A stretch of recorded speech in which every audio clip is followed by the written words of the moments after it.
Olá, terráqueos, como é que vocês estão? Eu sou o Rogério Vilela e está começando mais um Inteligência Limitada, o programa onde a limitação da inteligência acontece somente por parte do anfitrião que vos fala. Sempre trago pessoas mais inteligentes, mais interessantes e com a vida muito mais cristã do que a minha, do que a sua, do que a minha, principalmente do que a sua, Paquito. Principalmente do que a minha, exatamente. O Lamartine aqui já é sócio aqui da... né? Tem alguns convidados que vêm bastante vezes, né? Eu acho que é a quinta, talvez? Acho que é a sexta. Sexta. Mas, pastor, é o seguinte, hoje a gente tem um tema aqui que as pessoas podem até não ter entendido direito. Primeira e segunda vindas de Cristo.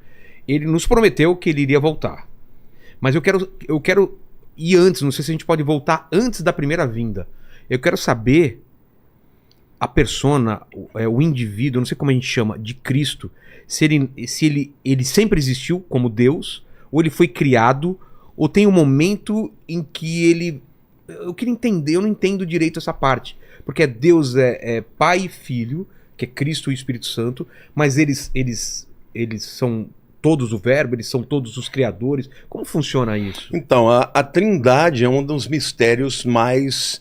a gente pode compreender, mas não compreender com toda a profundidade, né? A Bíblia diz que Pai, Filho e o Espírito Santo, os três são um, né? E na verdade é Deus. Então, Deus Pai, Deus Filho, Deus Espírito. Agora, Cristo, antes de nascer, ele já era Deus eterno.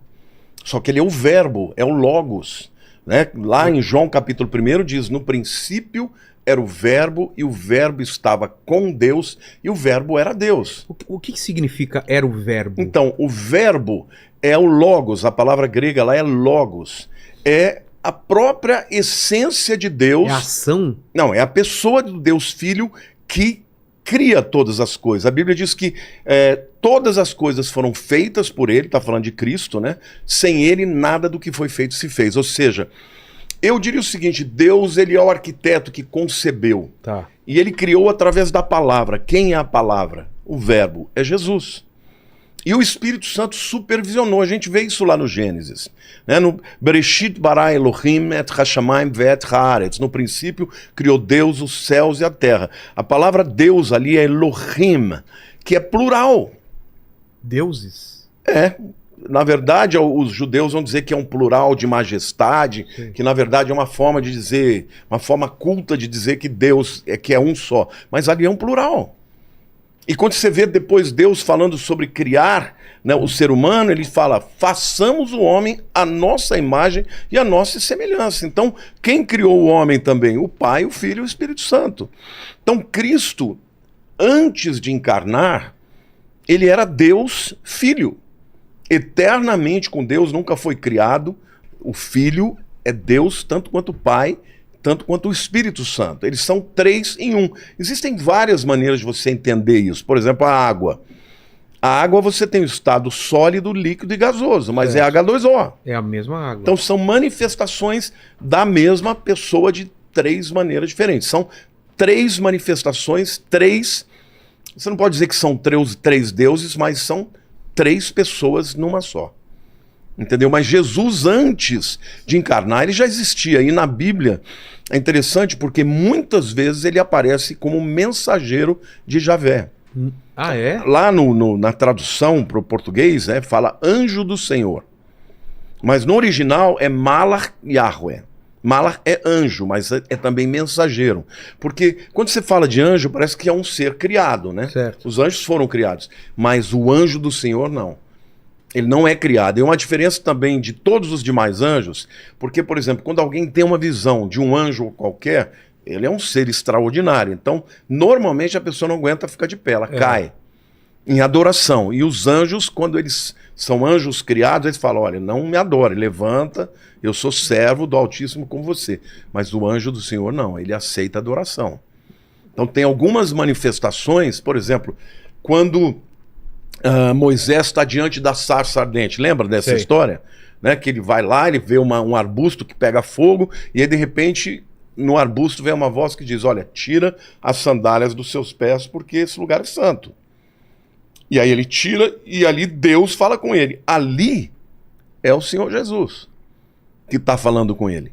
E é interessante porque muitos anos depois, né, quando Josué está para cruzar o Jordão para enfrentar a cidade de Jericó, ele tem uma aparição, ele vê um homem com uma espada desembainhada, e aí ele olha, ele percebe que é um ser sobrenatural, e ele pergunta: você é um dos nossos ou é do exército inimigo? Aí ele diz: não, eu sou o capitão dos exércitos do Altíssimo. Tira as sandálias dos seus pés, porque esse lugar é santo. Quer dizer, de novo, ordena que ele tire as sandálias, ou seja, ali é Jesus. Então Jesus já começa a agir antes de aparecer como homem. Agia como o mensageiro. Eu não gosto de usar o anjo do Senhor, porque parece confunde, que é criatura. Não, é o mensageiro. Hebreus capítulo 1 diz assim, olha: tendo Deus outrora falado de muitas vezes, de muitas maneiras, aos pais, pelos profetas, nos últimos dias nos falou pelo Filho. Então, Jesus, quando ele encarna, quando a gente chegar lá nós vamos falar sobre isso, ele é a manifestação exata de Deus. Ele é a expressão exata do seu ser, como diz a palavra. Mas no Velho Testamento ele já agia. Ele é o Verbo que criou todas as coisas. A Bíblia diz: e o Verbo habitou entre nós, cheio de graça e verdade, e vimos a sua glória como unigênito do Pai. Ele é o Deus Filho, ele é a manifestação exata de quem é Deus. No caso de Cristo, ele é um com o Pai, é um com o Espírito Santo, mas são pessoas diferentes. Então esse é um mistério que nós não conseguimos quantificar e nem entender completamente, porque extrapola, né, transcende o nosso entendimento. Mas antes da encarnação, ele já atuava muito. Por exemplo, no princípio era o Verbo, e o Verbo estava com Deus, e o Verbo era Deus. Isto é uma alusão, isso é João capítulo 1. É uma alusão a Gênesis 1. No princípio criou Deus os céus e a terra. Então, Deus o Pai, ele dá o comando, mas quem executa é o Verbo. Porque como é que Deus criou o universo? Pela palavra. Quem é a palavra? É Jesus. E depois, em seguida, o texto diz: e o Espírito de Deus pairava sobre as águas. É o Espírito Santo. Então o Pai, o Filho e o Espírito, os três estavam atuando juntamente na criação. Então Jesus não é uma criatura, ele é o Criador. E quando